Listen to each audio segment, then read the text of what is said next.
Justiça Legal de hoje, você vai conferir uma matéria sobre o novo bicicletário do Poder Judiciário Catarinense. No quadro Entrevista, recebemos o professor de Direito Internacional, Arno Dalry Júnior, que fala sobre a visão jurídica das crises migratórias e a questão dos refugiados. Acompanhe também no quadro Isso é Legal, uma reportagem sobre a campanha mundial da voz e as atividades na capital catarinense. E a partir de agora você vai ver a cobertura do seminário Estratégias Integradas de Segurança Pública, os poderes do Estado unidos no combate à criminalidade em Santa Catarina. Entre os temas que foram abordados estão as ações da Secretaria de Segurança Pública no combate e prevenção à criminalidade, além da Secretaria de Justiça e Cidadania no combate à criminalidade. Outro ponto importante abordado durante o evento foi a importância da tecnologia para a segurança pública. A nossa fala é no sentido de reforçar a importância desse tipo de ação, não só aqui em grupo, mas também dentro da nossa instituição, tornando as ações interinstitucionais e, com isso, formar uma grande rede de combate ao crime organizado. Juntos somos mais fortes, né? Exatamente. Juntos, articulados, trocando experiências, somos muito mais fortes, eficazes e efetivos.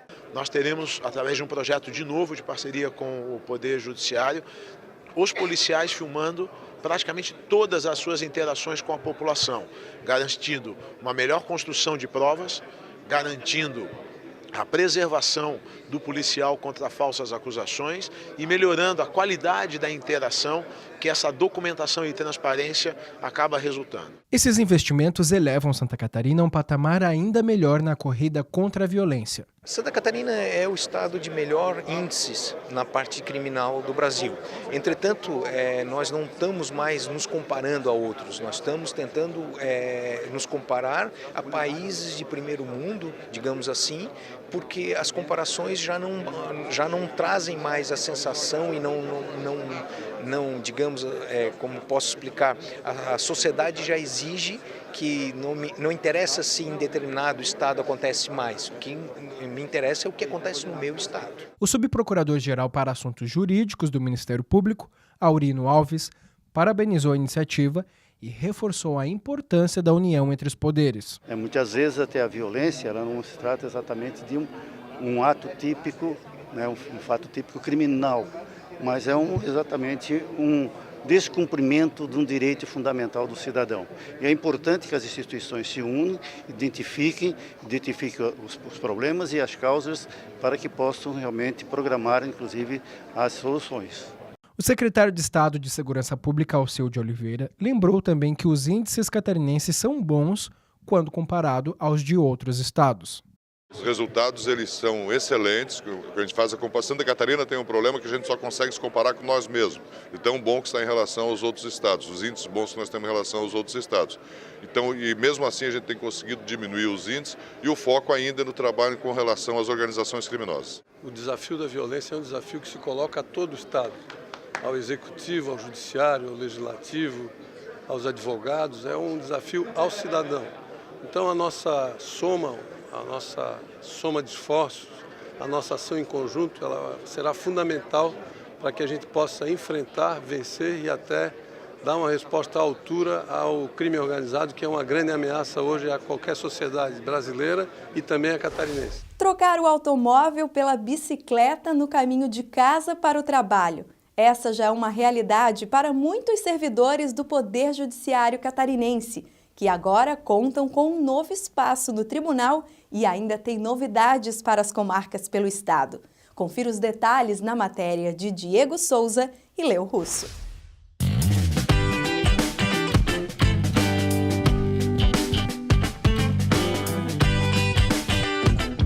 O Tribunal de Justiça de Santa Catarina inaugurou recentemente o segundo bicicletário da Corte Catarinense, com mais 32 vagas de bicicletas, somando, junto à estação antiga, 60 vagas ao total para acolher colaboradores e visitantes adeptos desse meio de transporte alternativo.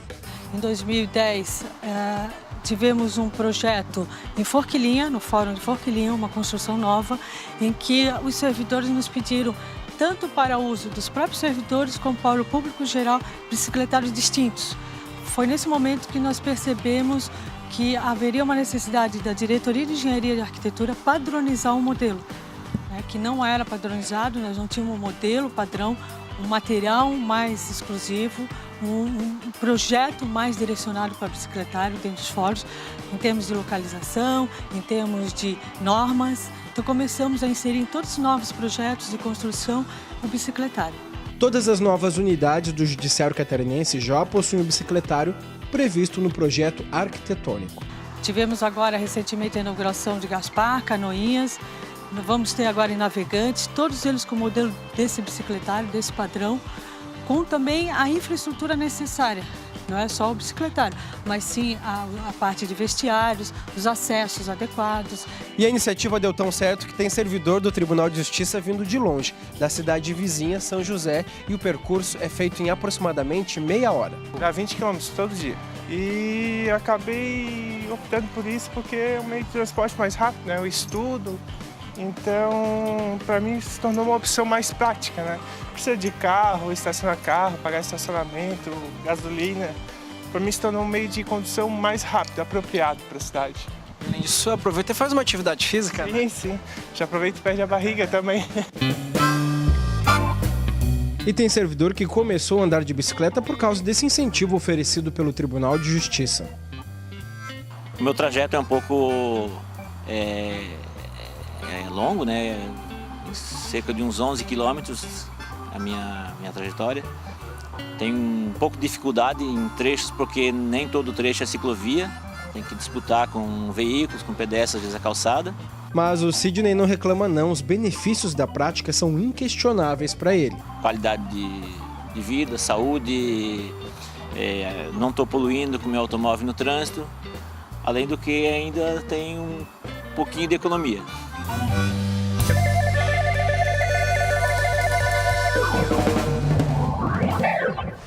Com o objetivo de alertar os brasileiros quanto aos cuidados que devemos ter com a voz, o governo federal lançou a campanha nacional da voz, que integra o Dia Mundial de Prevenção aos maus hábitos que podem causar alterações vocais e até mesmo doenças graves. Em Santa Catarina, a campanha contou com diversas ações que mobilizaram a população de Florianópolis. Veja todo esse movimento agora no quadro Isso é Legal.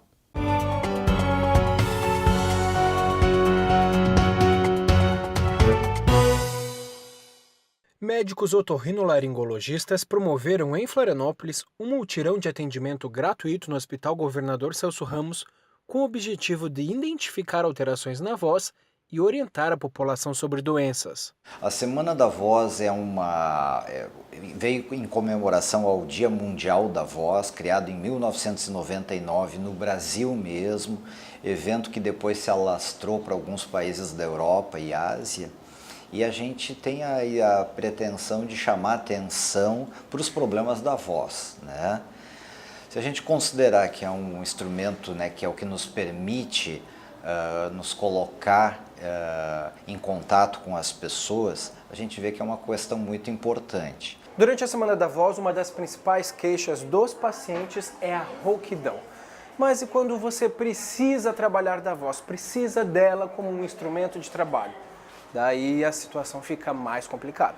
Eu sou professora há 19 anos.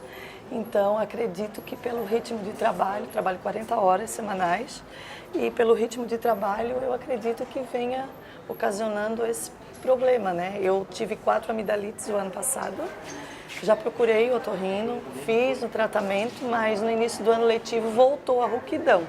Então, quando eu soube dessa campanha, ontem, eu já ia procurar novamente o otorrino e resolvi ver o que está acontecendo, se é algum problema nas cordas vocais. A Mercedes ama sair para cantar em karaokê.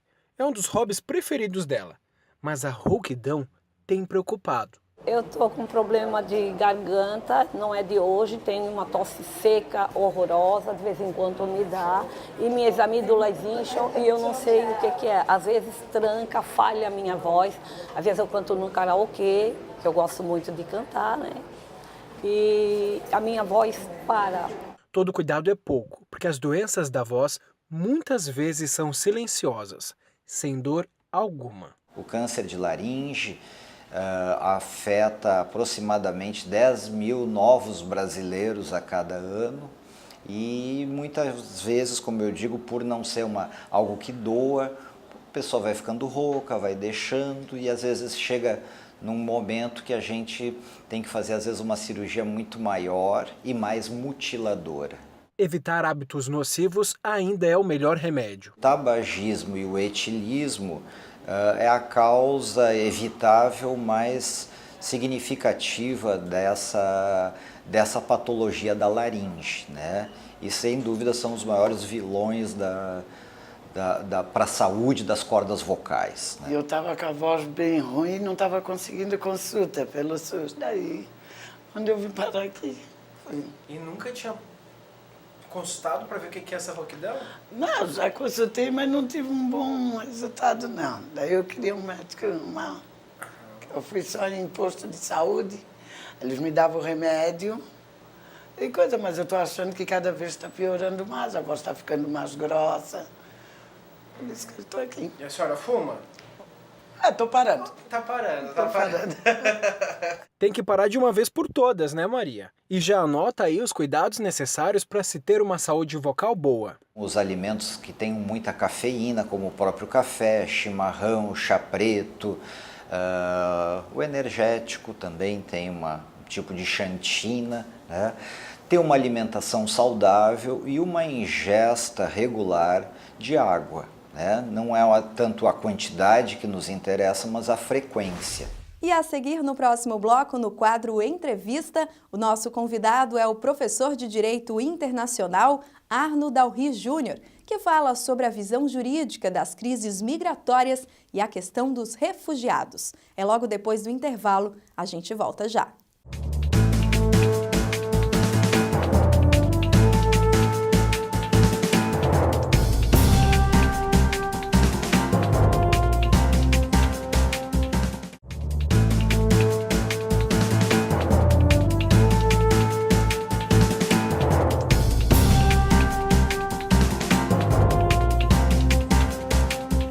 O nosso quadro Entrevista de hoje vai trazer o professor Arno Dalry Júnior.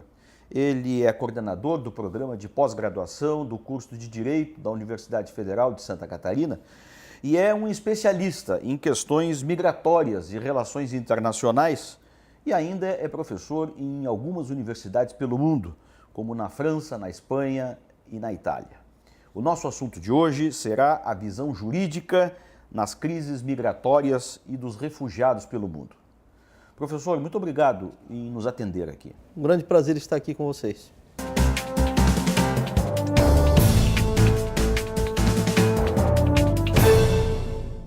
Professor, eu vou buscar uma frase sua lá dos colóquios de verão na Escola da Magistratura recentemente, quando o senhor diz que as crises migratórias e os refugiados são temáticas novas no mundo jurídico.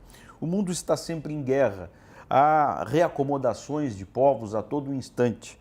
Este assunto está surpreendendo o mundo, na sua opinião? No que se refere ao direito internacional, é um tema relativamente novo. Isso não significa que os grandes fluxos migratórios e os movimentos de refugiados não existam a grande parte da história, né? Mas as normas de direito internacional, particularmente a partir do século XX, a partir do momento em que se cria a ONU, é que passam a contemplar essa temática de uma forma bem mais fundamentada e detalhada, dando respostas efetivas para fenômenos como esses que a gente encontra no nosso cotidiano. Vamos conceituar o que é um imigrante e um refugiado. Claro, claro. O nosso país é um país feito por imigrantes, alguns forçados, como os afro-brasileiros, os africanos que vieram, outros por livre e espontânea vontade. O imigrante é alguém que se desloca do seu país para outro, na grande maioria das vezes, por um ato de vontade. Ele quer migrar para o país aonde ele vai, né? Ou, em algumas situações, ele pode até ser forçado, como vieram os africanos. O refugiado não é esse caso.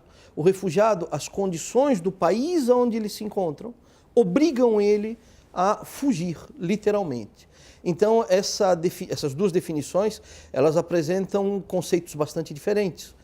já que uma parte da necessidade de fugir de algo que está acontecendo, essa do refugiado. A imigração, nós sabemos, professor, ela faz parte da história deste país. Nós tivemos muitos imigrantes e não há como negar isso. Agora, diante dos refugiados, como o Brasil pode enfrentar o que se chama agora de intolerância, desta xenofobia por parte da nossa sociedade? A nossa sociedade, pela sua própria composição histórica, é uma sociedade multiétnica, é uma sociedade plural. A nossa região, em particular, o sul do Brasil, nós encontramos europeus, nós encontramos indígenas, nós encontramos latino-americanos, nós encontramos africanos, afro-brasileiras, né?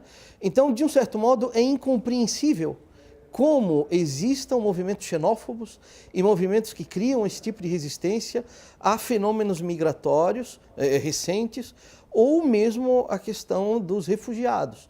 Uma sociedade como a nossa, pela sua própria história, deveria contemplar o tema de uma forma bastante diferente. Afinal, nós temos uma composição historicamente plural, historicamente feita por várias etnias, várias sangues, várias populações e várias culturas, sem dúvida alguma. Diferentemente do que acontece na Europa ou nos Estados Unidos, o preconceito brota no Brasil de uma forma velada, de uma forma muito sutil, mas existe, é forte, e possui, sim, em alguns casos, tendências xenófobas, como essas que a gente encontra de resistência aos haitianos ou aos bolivianos em São Paulo ou aos indivíduos que vêm da Venezuela. Isso é um fenômeno incompreensível, né? Mas existe, né? Existe entre nós, inclusive brasileiros, esse preconceito étnico e racial. O senhor usa um termo interessante, o senhor diz que é incompreensível o preconceito e o racismo, essas coisas no país. Mas, claro, o senhor está usando uma forma de expressão, este incompreensível. É preciso definir, é preciso conceituar este problema. A dificuldade ainda é maior quando se apresenta o preconceito de forma velada, né? Sem dúvida. Essa forma velada que é muito típica nossa, da nossa sociedade brasileira, é algo que surge dentro da nossa própria história enquanto nação, né? E que causa danos bastante grandes. E que a gente vê evidente quando se encontra diante, por exemplo, da comunidade haitiana e de tudo que ela sofre ao ser recebida no nosso território, ou desses casos de resistência à entrada dos venezuelanos ou dos bolivianos em São Paulo. Então é algo muito típico nosso, é algo que cabe aos sociólogos, aos historiadores, aos antropólogos estudarem, e que, de uma certa forma, as normas, e daí o meu conhecimento mais aprofundado, as normas do ordenamento brasileiro têm buscado combater, seja do ponto de vista de direito interno, seja adotando normas de direito internacional que trazem novidades importantes ao beneficiar e a contemplar esses fluxos migratórios que vêm ao nosso país. Este é um problema a ser resolvido pelo governo, pela sociedade, pela iniciativa privada. Quem deveria ser o responsável por levar a solução deste problema, professor? Eu acredito que o Estado deva ser o primeiro a puxar o diálogo, a convidar as demais entidades da sociedade civil, inclusive a iniciativa privada, a dialogar sobre esse tema. Então o Estado tem uma responsabilidade bastante importante, bastante significativa, mas não é só dele. Todas as entidades de classe, todas as empresas, a iniciativa privada, todo o mundo cultural brasileiro precisa estar envolvido, a sociedade civil precisa estar envolvida nesse tipo de diálogo. Afinal de contas, esses fenômenos que são recentes no Brasil, os últimos grandes fluxos migratórios que nós tivemos foram no final do século XIX e início do século XX, quando o nosso Vale do Itajaí, o nosso sul do estado, depois o oeste, foram populados. Hoje, diante desses fluxos, cuja tendência é aumentar, devido à própria proporção que o Brasil vem tomando, a dimensão que o Brasil vem tomando no planeta, dimensão econômica, dimensão política, esses fluxos tendem a aumentar e nós precisamos ter um grande diálogo entre instituições públicas e privadas para receber esse fenômeno. Quando o senhor diz que o Estado, o governo, deveria ser o carro-chefe de solucionar problemas como esse, nós estamos diante, por exemplo, de um governo brasileiro que está em descrédito. As pessoas não acreditam no governo e isto é uma dificuldade a mais do governo puxar uma discussão como esta. E aí eu lhe pergunto, quem na sociedade brasileira tem esta característica de galvanizar as pessoas a se mobilizar diante de um assunto importante como este? Vejamos pelo caso aqui de Florianópolis e de Santa Catarina. Nós temos instituições do governo do estado e do próprio município que se encarregam desse tipo de coisa. Agora, quem verdadeiramente fez funcionar foi instituições da sociedade civil. Então, nós temos, por exemplo, a pastoral dos imigrantes, a pastoral do imigrante no âmbito da Igreja Católica. Algumas igrejas protestantes se alinharam a esse movimento. A Universidade Federal de Santa Catarina, através de grupos de estudos, também começaram a debater e a fornecer uma contribuição importante para essas iniciativas. Estão sendo criados em outros ângulos, em outras universidades, centros de estudos sobre migrações no Brasil. Estão sendo feitas teses e dissertações sobre o tema. Então, eu acredito que o governo deve puxar o diálogo e, juntamente com essas instituições que têm grande mobilidade, têm grande penetração, como, por exemplo, a Igreja Católica, as igrejas protestantes, a universidade e outras instituições de serviço social, junto com elas, possa resolver esse tipo de problema. Que não pode prescindir de diálogo, por exemplo, com o mundo privado, com a Associação Comercial e Industrial, com os sindicatos, porque essas pessoas todas serão, depois também, entrarão no mercado de trabalho da nossa cidade, da nossa realidade. Professor, a Europa está sendo obrigada a lidar com este problema, este grande fluxo de refugiados, principalmente da Síria e do Iraque. Os seus políticos têm dificuldades de encontrar ações para que isso seja resolvido. O contexto não é diferente em relação aos haitianos e aos venezuelanos aqui no Brasil. A ONU, do ponto de vista global, para resolver este problema, no seu Conselho de Segurança, ela está falida em relação a isso? A ONU possui organizações, dentro da sua própria estrutura, que cuidam desse tipo de fenômeno, que se dedicam ao assistencialismo e também a organizar de uma forma melhor estruturada esses fluxos migratórios de refugiados. É claro que no Conselho de Segurança nós temos problemas sérios. No caso da Síria, cada vez que nós vamos nos mover, que a ONU se move no intuito de dar uma resposta mais efetiva, a própria Rússia, que faz parte do Conselho e tem poder de veto, se opõe muitas vezes, discute, debate. Então, existe sim, no âmbito da ONU, essa problemática de uma forma muito evidente. Mas eu não vejo como falida. Principalmente porque a resposta para o acolhimento dos refugiados não deve vir somente das Nações Unidas, deve vir de cada Estado. E é justamente o que faz a Itália, a Alemanha, a França, dentro das suas possibilidades, né? Políticas internas de recepção, de acolhimento e de inserção na sociedade e no mercado dessas pessoas vindo nessas condições. O grande problema do caso iraquiano e sírio foi a forma rápida como se deu. Pegou praticamente, principalmente no caso sírio, não se imaginava que a situação fosse degradar tão rápida, de um modo tão rápido e fosse gerar essa implosão da sociedade síria. Então, isso fez com que muitos países fossem pegos sem estar preparados. Agora há um aspecto positivo nesta questão. Há exemplos pelo mundo muito entusiasmantes. Recentemente, em Uganda, na África, verificou-se reportagens dizendo que os refugiados estão apresentando contribuições econômicas muito importantes. Há empreendedorismo entre os refugiados. É uma alternativa para o mundo essa visão, digamos, mais inteligente do problema? Sim, sem dúvida alguma.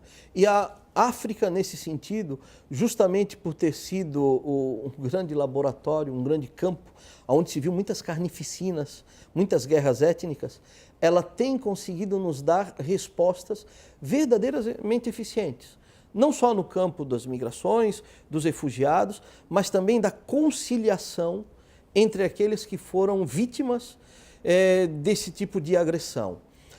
Eu acredito que o mundo, devido ao fato de hoje as possibilidades de locomoção estarem muito mais rápidas, ele não conseguiu ainda dar respostas eficientes para esse tipo de problema. Mas nós caminhamos para isso. Eu confio muito nas organizações das Nações Unidas, eu confio muito nas estruturas da sociedade civil que estão cuidando desse tipo de problemática. E eu acredito, sim, sem dúvida alguma, que nós possamos criar mecanismos como aqueles que encontramos na África ou mesmo na Europa hoje, que possam dar respostas eficientes. Isso pede tempo, isso pede maturação, isso pede experiências na implementação dos projetos, mas eu acredito que sim, que a gente consiga dar esse tipo de resposta.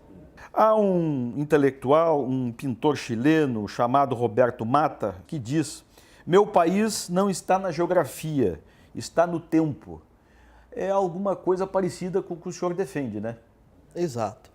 Os estados que criam as fronteiras e que separam os indivíduos entre os nossos e os outros, entre os nacionais e os estrangeiros, entre aqueles que podem ser refugiados e aqueles que podem ser acolhidos, são todos fenômenos históricos. A Alemanha tem 100 e poucos anos, a Itália tem 100 e poucos anos, o Brasil vai fazer 200 anos agora. São realidades históricas e não geográficas, na expressão muito feliz desse autor. Hoje, essas fronteiras que nós de um modo tão ciumento, de um modo tão forte, usamos como elemento de resistência, amanhã podem não existir. E principalmente amanhã poderemos ser nós os refugiados. Quem diria que a Síria, 20 anos atrás, teria o destino que teve? Quem diria que o Iraque, há 20 anos atrás, teria o destino que teve? O Afeganistão? Ninguém diria. Quem diria que a Venezuela, há 20 anos atrás, a Venezuela era considerada um dos países mais ricos do mundo por causa do petróleo? Continua sendo considerado rico. O que hoje acontece na Venezuela pode acontecer no Brasil. Sim, são realidades históricas. E as fronteiras são realidades que passam, como esses países. O ministro da Defesa, Raul Jungmann, dia destes, falou de um plano de contingência na fronteira do Brasil quando se relaciona com a Venezuela. Como é que o senhor entende este problema, desta questão de segurança nacional, quando falamos em fronteiras e misturamos este assunto com a questão humanitária? Eu acho que a expressão do ministro é uma expressão muito infeliz, porque comprova a própria incapacidade do governo de se organizar diante de um fenômeno com o qual ele não tem como limitar. As fronteiras com o Brasil e a Venezuela são porosas. Existe a mata, existe a floresta, mas as pessoas podem atravessar a qualquer momento. Então, o ministro fazer uma expressão dessa, colocar no ar uma expressão dessa, é extremamente infeliz porque comprova a nossa desorganização, o nosso despreparo para lidar com um fenômeno desse. Na realidade, o ministro deveria dizer que o Estado brasileiro estará preparado para acolher esses refugiados e dar a eles um destino humano, um destino socialmente bem colocado, enquanto durar a crise na Venezuela. É óbvio que não virá toda a população da Venezuela para o Brasil. Virão alguns milhares de pessoas e essas pessoas devem ser abrigadas. Da mesma forma como nós abrigamos no final do século XIX, italianos, alemães, poloneses, franceses e realocamos dentro do nosso território. Então o ministro deu uma comprovação da desorganização do Estado, da própria inabilidade em gerir um fenômeno deste modo e de desconhecimento também da própria geografia do país, né? Essas fronteiras são extremamente porosas. Essas pessoas vão passar e têm que ser acolhidas. Professor, muito obrigado, pela entrevista. De nada, foi um prazer. Foi o nosso Justiça Legal desta semana. Nós voltamos numa próxima. Até lá.